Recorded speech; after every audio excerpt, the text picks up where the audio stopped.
अच्छा, अभी आगे नेक्स्ट जो है वो हमारे पास था। हम बात कर रहे थे फिल्टर के मतलब। तो फिल्टर के अंदर ये एक चीज रह गई थी जो कि मैं आपको दिखाने लगा था कि जो आपकी हेडिंग्स होती है ना, उसको अपने सेल में लाजमी सेलेक्ट करना होता है, ठीक है। जितने भी डाटा पे आप फिल्टर लगाना चाह रहे हो, ठीक है। तो आप यहाँ से जो है वो फिल्टर लगेगा, ठीक है। तो अब इसमें से आप ये लग गया अब सब्जेक्ट के ऊपर, बैक्टीरियोलॉजी के अंदर किस किस बच्चे ने जो है वो टेस्ट नहीं दिया, तो मैं सेलेक्ट ऑल करके जो ब्लैंक्स है उसको सेलेक्ट कर लूंगा। तो भाई इन बच्चों ने जो है वो टेस्ट नहीं दिया, तो वहां से नाम सिंपली कॉपी कर लेता हूँ। अच्छा, इसके बाद जो है वो हमारे पास जो नेक्स्ट है, that is if formula. If formula जो है ना, वो अगर आप मेरे ये नोट्स देखोगे तो आपको यहाँ से भी जो है वो चीजें मिल जाएंगी। सेल एड्रेस आ गया, सम आ गया। ये देखो इफ कंडीशन जिसे हम कहते हैं ना, तो अच्छा, ये इसके अंदर शॉर्ट कीज भी लिखी हुई है, कंट्रोल शिफ्ट एल, और क्या क्या होता है तो वो भी आप लोगों ने याद करनी होती है, वो भी जो है ना पूछी जाती है। अच्छा, इसके अंदर ये है कि इफ क्या होता है, if we set mark 40 as a grade, ये बेसिकली फॉर्मूला हमारा लगा हुआ है न्यूट्रिशन कैलकुलेटर के अंदर। तो वहीं पे चलते हैं, वो शाहकार भी आपको दिखाते हैं।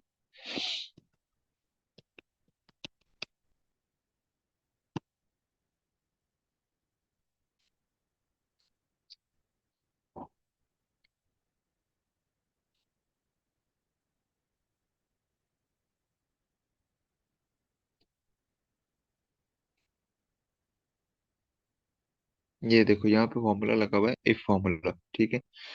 क्या होता है बेसिकली कि जो है इफ फॉर्मूला लगाने का, इफ फॉर्मूला का पर्पस क्या होता है कि आप जिस तरह अक्सर क्या करते हो कि ये मैम ने क्या क्या किया होता है, नंबर लगाए होते हैं, 20 40 नंबर 50 नंबर, आपके जिस तरह नंबर ग्रेडिंग हो जाती है, ठीक है। तो अब यानी कि ये है कि उसने नंबर लगा दिए मैम ने भी, 48 47 45। अब वो क्या करते हैं भी, एक एक बच्चे का अलग अलग ग्रेड लगाते हैं अपने भी, इसका ए ग्रेड है, इसका बी बनता है, इसका सी बनता है। तो दैट इज समथिंग हेक्टिक। तो अगर आप चाहते हो कि भाई सिंपली जो है वो एक नंबर की बेस पे हम कैटेगराइजेशन कर दें, like if we set mark 40 as a grade, 40 number वाला क्या है, ए ग्रेड है, 30 वाला 30 या 30 से ऊपर वाला बी ग्रेड है, 20 जो है वो सी है, ठीक है। तो हम एक ही वर्कशीट में जो है वो इसको कर सकते हैं। सिंपल पहले बात करते हैं पास या फेल की, ठीक है, कि पास और फेल का क्या क्राइटेरिया है। सपोज करते हैं जो हमारे पास शीट हमारी ये है ना, ये वाली शीट थी, ये थी। तो भाई ये जो 120 और ये सारा कुछ लगा हुआ है ना, कि फर्ज कर लें ये हमारे क्या थे, मार्क्स थे, ठीक है, बच्चों के मार्क्स हैं। मैं शीट पूरी सेलेक्ट कर लेता हूँ। ये क्या है, बच्चों के मार्क्स हैं। तो हम फॉर्मूला लगाएंगे इफ फॉर्मूला। तो we will simply select equal if, then I told you कि आप डबल क्लिक कर दें, या फिर आप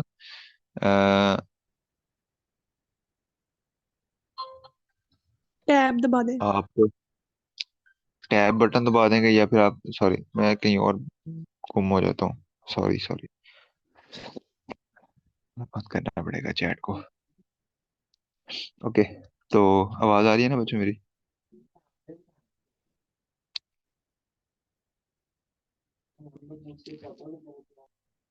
बच्चों मेरी आवाज आ रही है ना? जी जी भाई आ रही है। सॉरी, सॉरी यार, मैं अब नहीं ऐसे कर रहा हूँ। इफ है, इसके अंदर आप पहले क्या करते हो, logical text, then value of true and value of false. Logical text test होता है वो वैल्यू जो आपने सेलेक्ट करनी है, जिसकी बेस पे आप असेसमेंट करोगे, ठीक है, या ग्रेडिंग करोगे। तो ये वो वाला सेल है ना, मैंने ये सिलेक्ट किया, आगे कॉलम वैल्यू इफ ट्रू।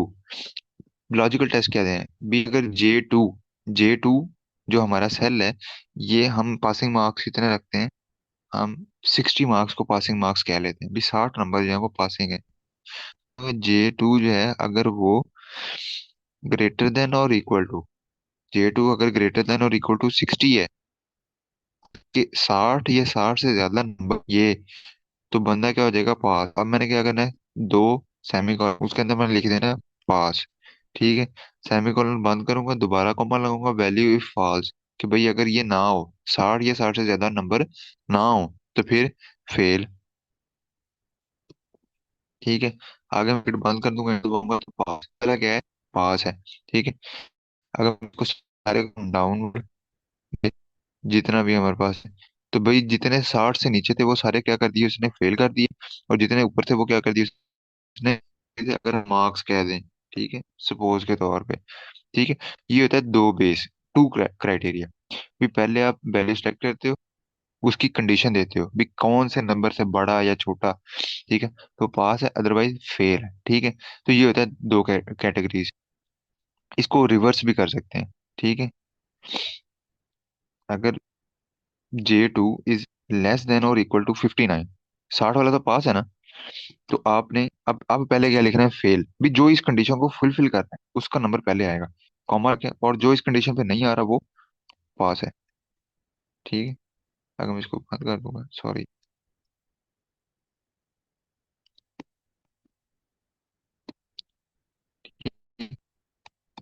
तो अब ये पास है, अभी भी पास है। तो ये मैंने रिवर्स करके लगा दिया, ठीक है। किसी के अंदर कोई चेंज नहीं आई क्योंकि कैटेगराइजेशन जो है वो सिमिलर ही थी। ये दो लेवल की समझ आई है, टू लेवल वाले की, इसकी बेस पे मैंने आगे करवाना है मल्टीपल लेवल वाला। टू लेवल इफ फॉर्मूला की कुछ समझ आई है? यस भाई आ गई है। जी ठीक है, आ गई। ओके। मल्टीपल लेवल जिस तरह ये चार लगे हुए हैं, बीएमआई की बेस पे हमें पता है अब चार स्टेटस होते हैं, underweight, normal, overweight and P, ठीक है। तो हम क्या सिलेक्ट करते हैं, अच्छा एक मल्टीपल इफ फॉर्मूला के अंदर क्या करेंगे, मैं अगर सारे को इस फॉर्मूले को सारे को कर दूं डिलीट, तो सिंपली,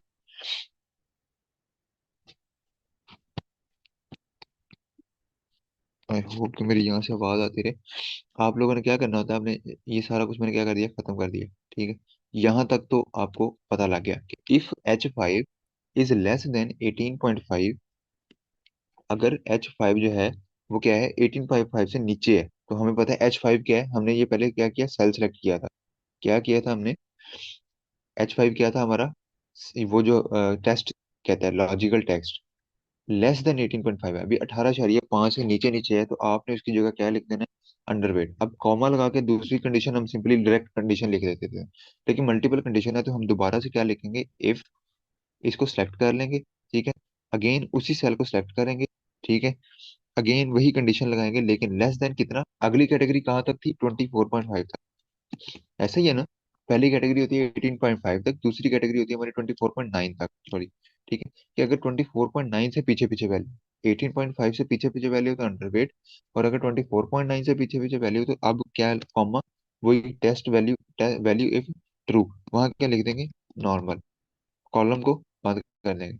अगर आप सेमी कॉलम लगाना भूल जाते हैं तो याद रखें आपका टेक्स्ट फॉर्मूला कभी भी ठीक नहीं होगा। अगर आप चाहते हैं कि एग्जैक्ट वर्ड नॉर्मल लिखा हुआ ना, एग्जैक्ट वर्ड जो है वो मेरे फॉर्मूला के अंदर लिखा है, तो आपको जो है वो कॉलम, ये दो inverted comma, sorry semi column कह रहा हूँ, इन्वर्टेड कॉमास के अंदर जो है वो आपको वैल्यू लिखनी पड़ती है। अब दोबारा से कॉमा लगाएंगे। अब अगर आपने यहाँ पे कैटेगराइजेशन एंड करनी है तो ठीक, नहीं करनी तो दोबारा से इफ, फिर से सेलेक्ट कर लेंगे, ठीक है, वही सारा कुछ। तो अब मैं यूजुअली क्या करता होता हूँ कि इस फॉर्मूला को इतने के हिस्से को कॉपी कर लेता होता हूँ, ठीक है। अब ये तो दोबारा दोबारा लिखा जाना, ठीक है। इफ H5 इज दिस, अब मैं क्या करूंगा, 29.9, भाई अगर 29.9 से कम है तो उसके अंदर अब मैं दोबारा से क्या लिख दूंगा, उसको ओवर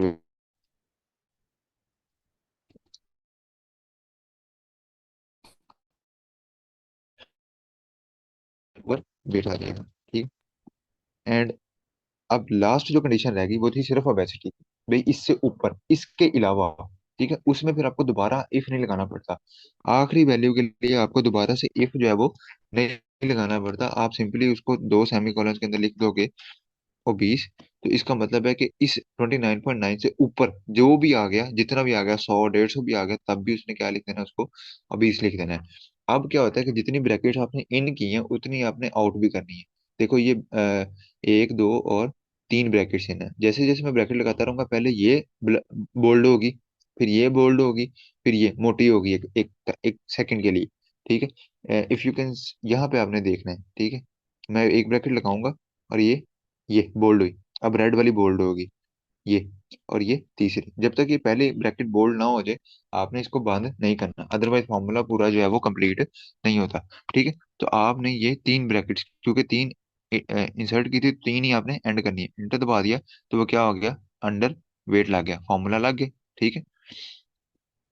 इसी तरह जो है ये एक फॉर्मूला जो है, इफ फॉर्मूला हमने ग्रेडिंग सिस्टम पे लगाया हुआ है। Sorry, if I can get GPA, ये जीपीए कैलकुलेटर। सीजीपीए कैलकुलेटर हमने एचएनडी के सब्जेक्ट्स का बनाया हुआ है, फर्स्ट वालों के लिए तो नहीं है क्योंकि आपके डिफरेंट सब्जेक्ट आ गए। सो दिस, अब यहाँ पे अगर मैं शो करवाऊँ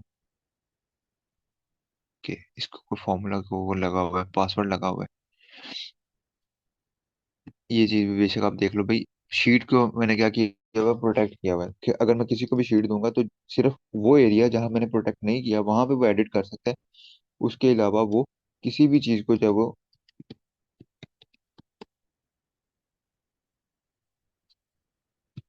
मुझे पासवर्ड इसका कोई नहीं याद।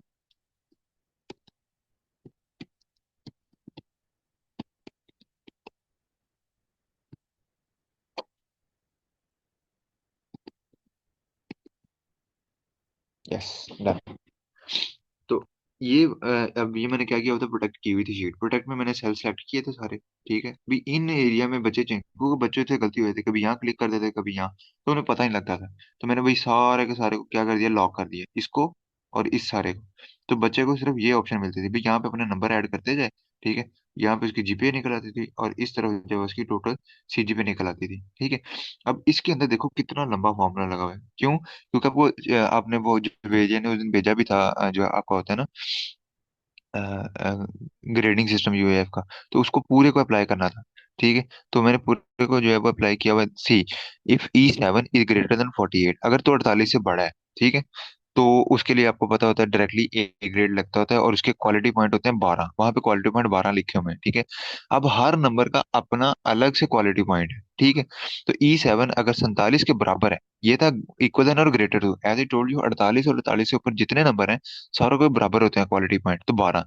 उसके बाद जितने नंबर थे सारों का अपना अलग से क्या था, क्वालिटी पॉइंट था। तो मैंने सेलेक्ट कर लिया, E7 अगर 47 के बराबर है तो ये लिखना है क्वालिटी पॉइंट, अगर E7 46 के बराबर है तो ये क्वालिटी पॉइंट आएगा, अगर E7 45 के बराबर है तो 11 क्वालिटी पॉइंट है। तो एक एक नंबर कम होता जा रहा है। And I had added multiple, you know, conditions. ठीक है, सारी कंडीशन ऐड कर दी इसमें, क्योंकि वो नहीं था भी इससे कम होगा, इससे कम यानी कि 7, अगर 24 मार्क्स हैं 60 नंबर वाले पेपर में, अगर 24 मार्क्स हैं तो वो उसके क्वालिटी पॉइंट लगते हैं 3, इसके बाद फेल होता है। ठीक है, टोटली फेल है।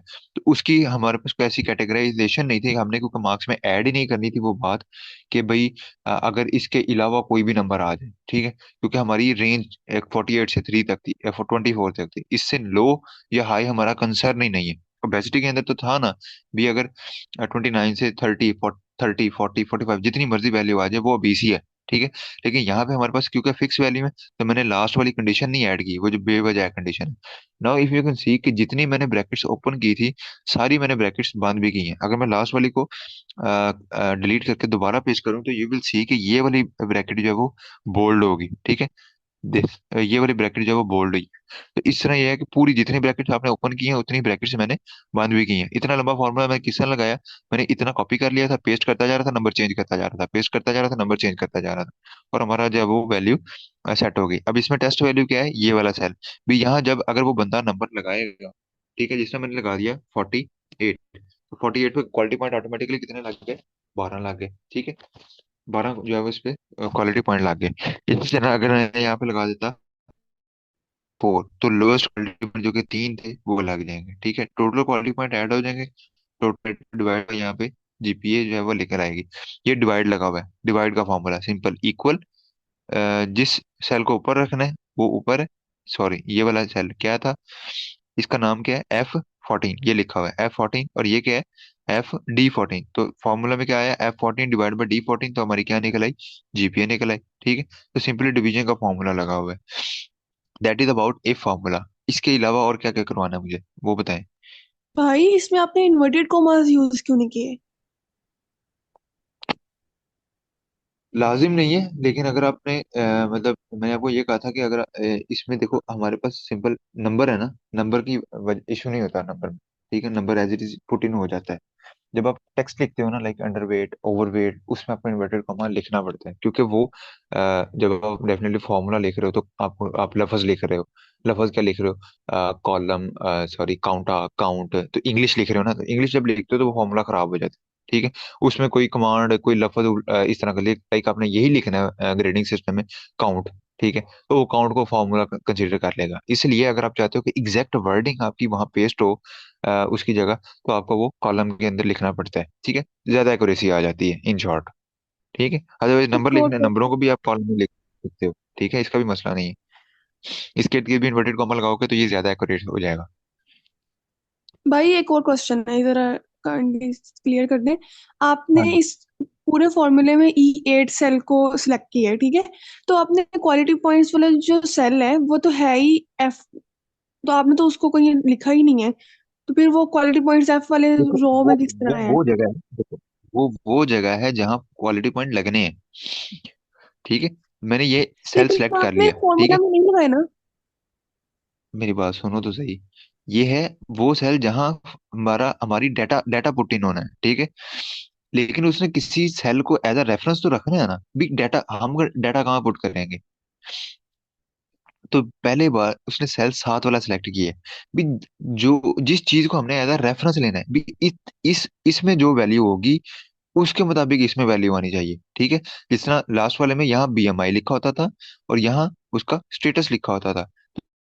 क्वालिटी पॉइंट तो फॉर्मूला से लगने ऑटोमेटिकली। तो उसने एज अ रेफरेंस, उसको कैसे पता लगेगा? बी मैंने 12 क्वालिटी पॉइंट लिखने हैं, मैंने 11 लिखने हैं, कहीं ना कहीं तो नंबर लिखना है ना। तो वो नंबर होता है टेस्ट वैल्यू, या जिसको हमने क्या लफ्ज लिखा था उसने,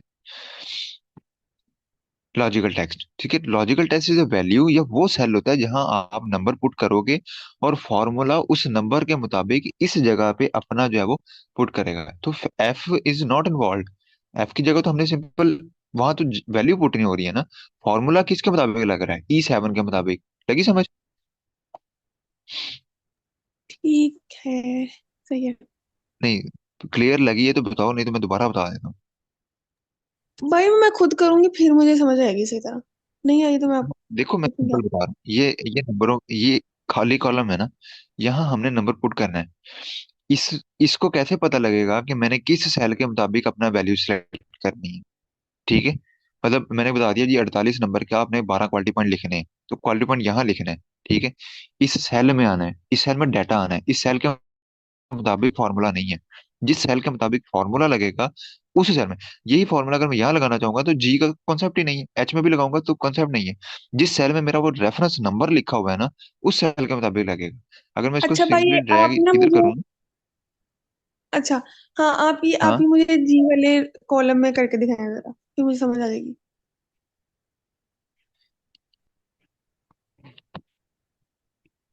ये देखो, ये हमारा क्या था सारा, सॉरी सॉरी सॉरी, मैं हम इसको 2 लेवल का करके दिखाता हूँ। 2 लेवल का करते हैं। ठीक है। ज्यादा वाला नहीं करते, जल्दी हो जाएगा। इक्वल, इफ हम कहते हैं 48 से ऊपर ए ग्रेड है, उससे नीचे नीचे जो है ना वो सारे बी ग्रेड है। ठीक है। हम ये सपोज कर रहे हैं। अच्छा अच्छा इफ अच्छा, मैंने एक ये सेलेक्ट मिनट, कर लिया। आपने आपने वो एफ वाली रो में ई वाला फॉर्मूला पुट किया था, है ना? फॉर्मूला नहीं पुट किया था। फॉर्मूला, हाँ देखो, अब जिसको रेफरेंस लेना है, अब मैंने रेफरेंस ई से लिया ना। हम्म। रेफरेंस कौन सा सेल जिसमें नंबर लगे हुए हैं, हमने नंबर लगाने हैं, जिसमें हमने चेंजेस करनी है। ठीक है। वो 48 मार्क्स है, मार्क्स हमारा रेफरेंस है। मार्क्स इज अ रेफरेंस जिसके मुताबिक क्या लगना है, ग्रेड लगना है, ये क्वालिटी पॉइंट लगने हैं। ठीक है। तो अभी भी मैं उसी सेल को सेलेक्ट करूंगा जिसमें नंबर लगा हुआ है। ठीक है। अब ये E7 मैं कहता हूँ कि अगर वो 48 या के बराबर या इससे बड़ा है तो आप ए ग्रेड लगा दो, और अदरवाइज अगर नहीं है तो फिर सिंपली क्या कर दो, बी ग्रेड लगा दो। बी मैंने सेलेक्ट करके इसको बंद कर दिया, तो ए ग्रेड लग गया। सही है। ठीक है। और अगर ये 48 से कम होगा तो बी लग गया। अब ये इसके मुताबिक ही चल रहा है। ठीक है। लगी समझ? Yes yes, thank you so much. अगर अब देखो, अगर आप चाहते भाई क्वालिटी पॉइंट के हिसाब से बताओ, क्वालिटी के हिसाब से क्या है, अगर 12 क्वालिटी पॉइंट हो ना तो ए ग्रेड है, अगर 12 से कम हो तो बी है। तो अब हमारे पास रेफरेंस नंबर नहीं है, अब हमारे पास रेफरेंस क्या आ गया, क्वालिटी पॉइंट आ गए, अब मैं क्वालिटी पॉइंट वाले सेल को सेलेक्ट कर दूंगा। बट इसके मुताबिक फिर मुझे डाटा उसके उससे सेलेक्ट करना है। भी ग्रेटर देन और इक्वल टू का साइन क्लिक करके, कॉमा लगा के, सॉरी, 12 सेलेक्ट करके, ठीक है, कॉमा लगा के अब मैं लिखूंगा भी 12 या 12 से अबव हो जाए तो ए ग्रेड, या एग्जैक्टली 12, ठीक है, 12 हो तो ए ग्रेड, अदरवाइज आपने क्या करना है कि भाई बी ग्रेड, ठीक है, इंटर भाई ग्रेड है, और जितने नंबर आएंगे वो बी ग्रेड हो गए। आगे समझ? जी भाई, आ गई है। तो इसमें हमारा रेफरेंस सेल ये आ गया, ठीक है, उसमें रेफरेंस सेल ये लगा हुआ है। तो जिस सेल के मुताबिक आप फॉर्मूला पुट करना चाह रहे हो वो आप सेलेक्ट करते हो। सवाल है कंडीशनल फॉर्मेटिंग का। कंडीशनल फॉर्मेटिंग बेसिकली यही होती है, ठीक है, आपके होम टाइप के अंदर हाईलाइट सेल रूल्स, आप इसमें आते हो। तो आप जिस तरह अभी नंबर ये होते हैं बच्चों की, अगर हम वापस उसी शीट में चलते हैं जहाँ पे ये पास फेल जहाँ में हमने इनको किया है, तो पास एंड फेल, ठीक है, तो ये दो कैटेगराइजेशन है, तो इसमें फॉर्मेटिंग हो जाती है। अभी कलर फॉर्मेटिंग करनी है, conditional formatting, highlight cell rule, less than, between, equal to, आप जो भी करना चाहते हो। मैंने इक्वल टू कर दिया, ये टेक्स्ट डैट कंटेन, ठीक है, ये होता है नंबरों के हवाले से। भाई अगर मैं कहूँ कि एक कैटेगराइजेशन है जिसने पास फेल किया है नंबरों के हवाले से, अगर हम देखेंगे तो मैं कहता हूँ 60 से ऊपर वाले ग्रीन कलर में आ जाएं, और 60 से नीचे वाले क्योंकि वो फेल है तो वो किस कलर में आ जाए, रेड कलर में आ जाए।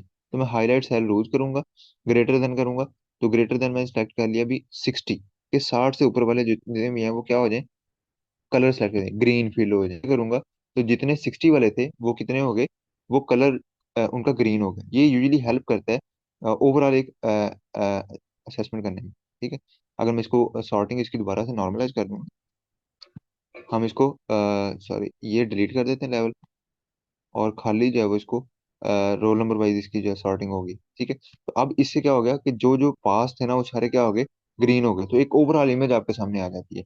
इसमें ही अगर आप दोबारा से दूसरों को रेड करना चाहते हो तो आप सिंपली क्या है, रेंज को सिलेक्ट करोगे, कंडीशनल फॉर्मेटिंग में जाओगे, हाईलाइट सेल रूज करोगे, लेस देन, जो 60 है उसको रेड कर दो, ठीक है। तो बाकी ग्रीन हो गए, और जो वो थे वो सारे क्या हो गए, रेड हो गए। 60 जो है इसमें एज एन नॉर्मल या सेंट्रल फैक्टर रहा। अगर आप 60 को भी काउंट करना चाहते थे तो आप सिंपली क्या करोगे, ग्रेटर देन की बजाय जो है वो आप ग्रेटर देन की जगह आप क्या लिख दोगे, 59। तो 59 से ऊपर वाले सारे आप रेड कर दो, सारों में सारे रेंज सेलेक्ट करके आपने करना है, ठीक है। उस फिर सब पे फॉर्मूला लगेगा, ठीक है। तो आप वो सिंपली कर लोगे, ठीक है। इस तरह लेस देन होता है बिटवीन। बिटवीन का मतलब है कि जो नंबर, अब बिटवीन में आपको दो नंबर मिल जाएंगे भाई, 30 से लेके 60 के दरमियान के जितने नंबर हैं उनको आप एक कलर दे दो, कौन सा, रेड बॉर्डर, रेड कोई भी colour, light read with red text, तो वो सारे क्या हो गए, लाइट रेड, ठीक है। अब ये आपको तब नजर आएगा, मैं इसको क्लियर करता हूँ सारे को। ये फॉर्मूला खत्म हो गया,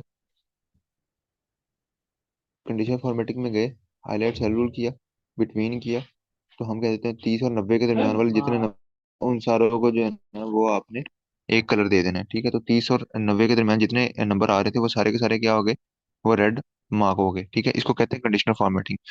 इसमें ये भी होता है टॉप 10 आइटम्स, और ये सारी रेंजेस भी इसके अंदर होती हैं। टॉप 10 आइटम में क्या करता है वो, कि जो आपका है ना, ऑटोमेटिकली उसमें से जो हाईएस्ट 10 होंगे उनको वो हाईलाइट कर देगा, ठीक है। कलर कौन सा देना वो आपसे पूछ लेगा, भी ग्रीन फिल कर दो। तो जो टॉप 10 है जिसमें मैंने सेलेक्ट करना है, भी टॉप 10 बच्चे ऐसे कौन से हैं जिनको सबसे ज्यादा फाइन हुआ है, या टॉप 10 बच्चे कौन से हैं पूरी लिस्ट में, वो सारे आ जाएंगे हाईलाइट हो गए, ठीक है। तो इस तरह अगर आप इनको करते जाओगे तो you will get a lot of option. Top 10% वाले, बॉटम 10 कौन से हैं, अबव एवरेज। अबव एवरेज का मतलब है कि ऑटोमेटिकली खुद ब खुद वो एवरेज सेलेक्ट करेगा, सेलेक्ट करके, और सॉरी पहले आपने रेंज सेलेक्ट करनी है,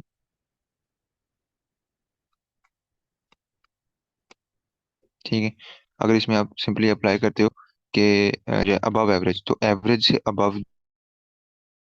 हैं, ठीक है, वो सारे के सारे उसने कर लिया, एवरेज भी खुद ही कैलकुलेट की, और उससे अबव जितने भी नंबर हैं वो भी उसने खुद ब खुद जो है वो हाईलाइट कर दिए, ठीक है। ये यूजुअली हेल्पफुल होता है कि अगर जब मैंने इस तरह लिस्ट बनाई हो ना, तो कई बार कॉपी पेस्ट करने या बचाने के लिए अगर डुप्लीकेट ना हो जाए, तो उसकी वजह से हम इसको कहते हैं हाईलाइट सेल में लास्ट ऑप्शन होती है डुप्लीकेट वैल्यू। डुप्लीकेट वैल्यू को अगर मैं सेलेक्ट कर दूं तो उससे क्या होता है कि जो सेम नाम के बच्चे होते हैं ना वो हाईलाइट हो जाते हैं। देखो बाकी सारे नाम सिंगल है, दो ईमान फातिमा है, ठीक है। तो इससे ये डुप्लीकेशन बच जाती है कि किसी ने दो बार फॉर्म फिल किया है, जिस तरह मैं फॉर्म भेजता हूँ, दो बार फिल किया हो तो मैं सिंपली डुप्लीकेट का फॉर्मूला लगाता हूँ, ऑटोमेटिकली पता लग जाता है कि ये बच्चे से गलती से दो बार फॉर्म फिल हुआ है, एक ऑप्शन जो है उसमें से मैं डिलीट कर देता होता हूँ, तो उससे सिंपली मुझे आइडिया हो जाता है भी डुप्लीकेट क्या क्या हो रहा है, ठीक है। डुप्लीकेट का मतलब है exactly same another cell, right. That is about conditional formatting. और कोई क्वेश्चन, कोई चीज आपके जहनों में हो? पावर फॉर्मूला बता दे भाई।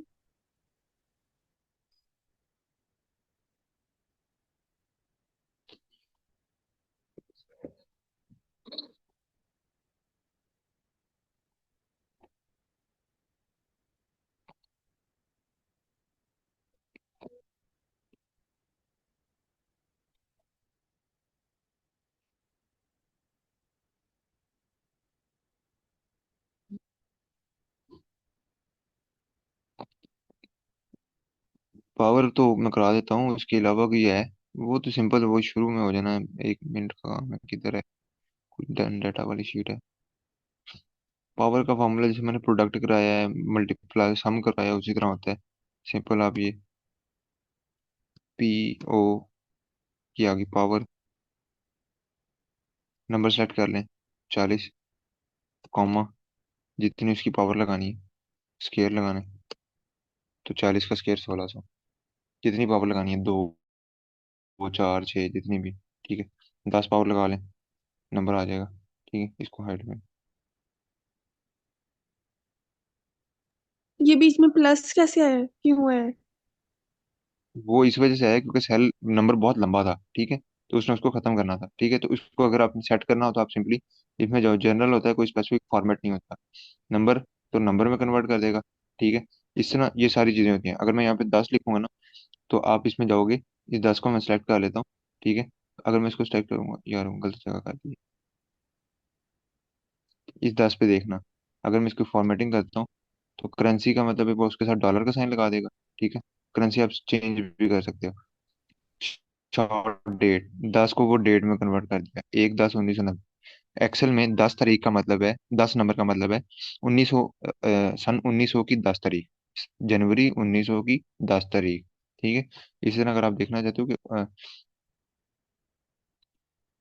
12,009, ठीक है, इसको अगर हम करते हैं डेट में कन्वर्ट, तो 12,009, 12,009 नहीं है ये, 1,20,20,009 है। शॉर्ट डेट लगते हैं, तो दो 2228 की 27 तारीख बनेगी 7वें महीने की, ठीक है। तो ये इस तरह ये इसकी फॉर्मेटिंग होती है, ऐसा इसका कोई बहुत ज़्यादा यूज नहीं होता। शॉर्ट डेट लॉन्ग टाइम आप लिख सकते हो, टाइम आप सिंपली सिलेक्ट करते हो, ठीक है। वैसे भी आप लिख सकते हो, अगर आप चेक करना चाहते हो अभी टाइम क्या है, तो आप टाइम को सिंपली इंटर करके, नहीं उसकी कमांड और थी, सॉरी, यहाँ पे लिखी हुई है, ये देखो, control shift plus for time and control plus for date. अगर आप कंट्रोल शिफ्ट और प्लस दबाते हो, सॉरी हमने क्या किया है, सॉरी, ये कंट्रोल प्लस शिफ्ट प्लस ये कॉलम, सेमी कॉलन का साइन है, ठीक है। कंट्रोल शिफ्ट सेमी कॉलन का साइन है, कंट्रोल शिफ्ट सेमी कॉलन, तो अभी का टाइम आ गया 11:54 AM। इस तरह अगर आज की डेट आप ऐड करना चाहते हो, तो वो क्या आ जाएगी, कंट्रोल कॉलम, अगर शिफ्ट ना दबाओ और डायरेक्ट ही कंट्रोल और सेमी कॉलन का बटन दबा दो, तो वो डेट आ जाएगी, ठीक है। एंड एक इंटरेस्टिंग फैक्ट इज कि ये date, I think so, I will need to check it, but मेरा ख्याल है ये अगर कल देखोगे तो कल की डेट लगी होगी, आज की नहीं लगेगी, ठीक है। ये टाइम के साथ डेली अपडेट होती है, ठीक है। जो भी आपकी एक्चुअल डेट और टाइम होगा कंप्यूटर का, ये उसके मुताबिक चेंज होती है, ठीक है। Most probably we will see the time, अगर टाइम इसके मुताबिक चेंज हुआ तो फिर देखते हैं, नहीं तो फिर मेरा ख्याल है, क्योंकि मैंने अप्लाई किया था, या तो वो ये या एक और फॉर्मूला उससे होती है। खैर we will check that out. और इसके अलावा आप और कोई चीज़?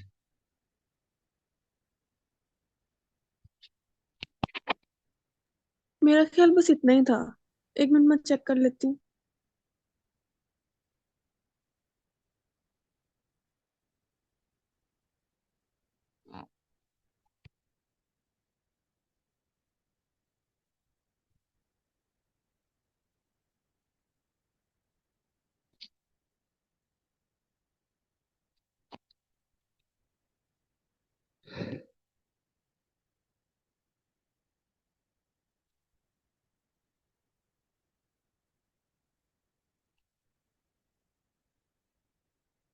भाई बस यही था।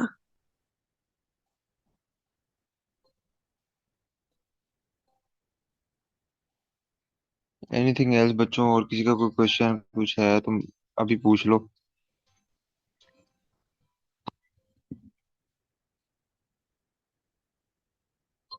अब पावर फिर पॉइंट। मेरा नेक्स्ट लेक्चर भी है, 11, 11:30 लेट हो गया। नहीं है? चलो ठीक है फिर, ओके, अल्लाह हाफिज।